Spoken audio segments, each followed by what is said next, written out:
उज्जैन माता हरसिद्धि शक्तिपीठ। माता की आराधना का पर्व नवरात्रि की देश भर में धूम है। नवरात्रि के आरंभ होते ही शक्तिपीठ नगरी उज्जैन के माता मंदिरों में भक्तों का तांता लगना शुरू हो गया है। उज्जैन में स्थित माता हरसिद्धि का मंदिर देश के प्रमुख शक्तिपीठों में से एक है। यही वजह है कि नवरात्रि के मौके पर माता हरसिद्धि के दरबार में दूर दूर से लोग दर्शन करने आ रहे हैं। इस वर्ष कोरोना गाइडलाइन के कारण माता के दर्शन दूर से ही कराए जा रहे। घंटी बजाने, फूल प्रसाद चढ़ाने व तिलक लगाने पर भी प्रतिबंध है। माता हरसिद्धि का मंदिर देश के प्रमुख शक्तिपीठों में माना जाता है। शास्त्रों में प्रचलित कथा के अनुसार उज्जैन के इस स्थान पर सती माता की कोहनी गिरी थी, जिससे चलते ये स्थान शक्ति की आराधना का बड़ा केंद्र बन गया। माता हरसिद्धि को उज्जैन के राजा सम्राट विक्रमादित्य की आराध्य देवी भी माना जाता है। करीब 4000 साल पुराने इस मंदिर का शास्त्रों में उल्लेख मिलता है। यही वजह है कि माता के दरबार में नवरात्रि पर भक्तों का मेला लगता है। पुजारियों के मुताबिक माता हरसिद्धि का मंदिर शक्तिपीठ होने से भक्तों के लिए विशेष आस्था का केंद्र है। वैसे तो माता हरसिद्धि के दरबार में रोजाना भक्तों का मेला लगता है, लेकिन नवरात्रि में इनकी संख्या खासी बढ़ जाती है। नवरात्रि में माता हरसिद्धि के दरबार में 9 दिनों तक विशेष पूजा पाठ चलते हैं। देश विदेश से भक्त आते हैं और माता हरसिद्धि से सुख समृद्धि की कामना करते हैं। माता हरसिद्धि भी अपने दरबार में आने वाले भक्तों की मुरादें पूरी करती है। इस नवरात्रि में कोरोना महामारी के चलते श्रद्धालुओं की संख्या कम है। वहीं मंदिर समिति द्वारा विशेष प्रबंध किए गए हैं। प्रवेश द्वार पर सैनिटाइजर मशीन लगाई गई है। घंटी बजाने पर रोक लगा रखी है। माता के दर्शन दूर से कराए जा रहे हैं। सोशल डिस्टेंसिंग व मास्क का विशेष ध्यान रखा जा रहा है। प्रवेश विशेष उज्जैन से खबर व निर्गम द्वार अलग अलग रखे गए हैं। फूल प्रसाद माला चढ़ाने पर प्रतिबंध है। यूबीएस सेगर की रिपोर्ट।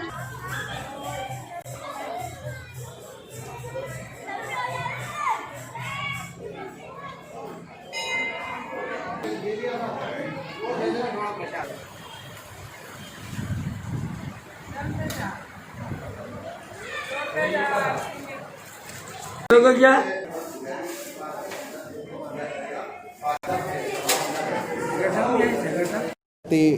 हरसिद्धि मंदिर में नवरात्रि के प्रथम दिन घट स्थापना की जा रही है और इसी के साथ नवरात्रि पर्व शुरू होता है। और यहाँ भगवती का कोहनी का अंग गिरा था और सामने ही महाकाल बाबा भी विराजित हैं, तो शिव शक्ति की आराधना की दृष्टि से भी नवरात्रि पर्व का विशेष महत्व रहता है। जिस तरह से आप देख रहे हैं, यहाँ 11वीं शताब्दी के दीप स्तंभ हैं।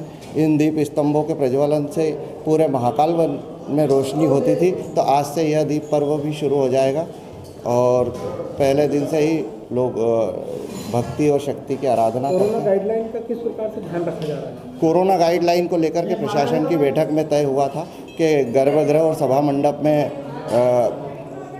किसी आम श्रद्धालु को प्रवेश नहीं दिया जाएगा। गर्भगृह में विशेषकर पुजारी गण ही पूजा करेंगे, बाकी श्रद्धालु कोरोना गाइडलाइन के अनुसार बाहर से दर्शन करके और घंटियाँ जिस प्रकार से आप देख रहे हैं कि घंटियाँ हमने यहाँ बंधवा दी गई है। पहले से कोरोना का गाइडलाइन जब से शुरू हुई थी तब से घंटियाँ यहाँ बंधवा दी गई थी।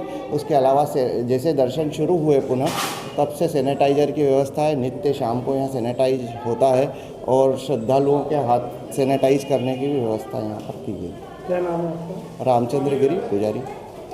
लोग आ रहे हैं और दर्शन कर रहे हैं। घंटी बजाने पे भी प्रतिबंध है।